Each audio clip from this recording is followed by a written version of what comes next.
Hello grade 9 students! Ready na ba kayo sa mas exciting na science topic? Ngayong araw, pag-uusapan natin ang Newton's first law of motion, also known as the law of inertia. Pero bago yan, kilalangin muna natin ang scientist sa likod nito. Si Isaac Newton ay isang English scientist at mathematician na nagbigay ng malaking contribution sa physics. Siya ang nag-introduce ng 3 laws of motion na hanggang ngayon ginagamit pa rin para ipaliwanag kung paano gumagalaw ang mga bagay sa paligid natin. At ngayon, focus tayo sa first law niya. Ito ang official statement ng first law. An object at rest stays at rest, and an object in motion stays in motion unless acted upon by an external force. So ano ibig sabihin nito in simple terms? Kung ang isang bagay ay nakahinto, mananatili itong nakahinto. Kung ang isang bagay ay gumagalaw, magpapatuloy ito sa paggalaw. Maliban na lang kung may puwersang pipigil o magbabago dito.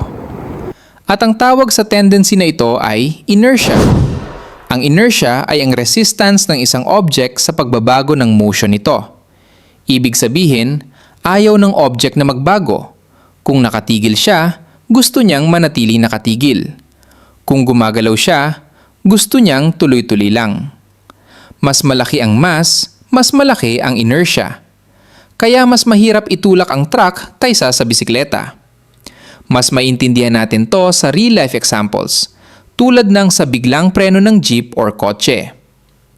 Napapansin niyo ba na kapag biglang huminto ang sasakyan, parang napapagalaw kayo forward? That's inertia.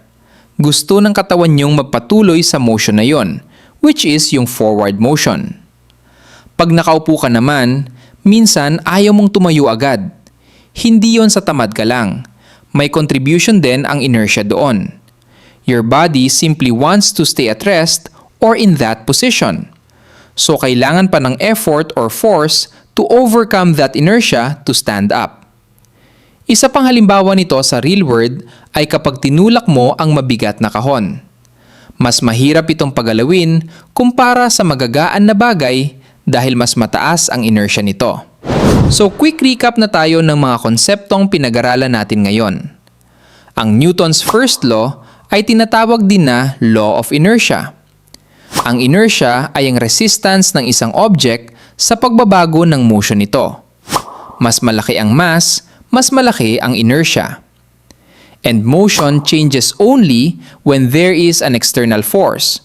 So parang sa buhay lang natin, kung gusto mong may magbago, dapat ay mag-exert ka ng effort o force. Challenge time! Let's see kung sino ang may solid understanding ng first law of motion.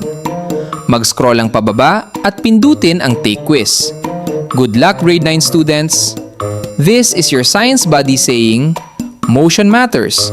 Understand it and you understand the world. See you sa next lesson. Bye!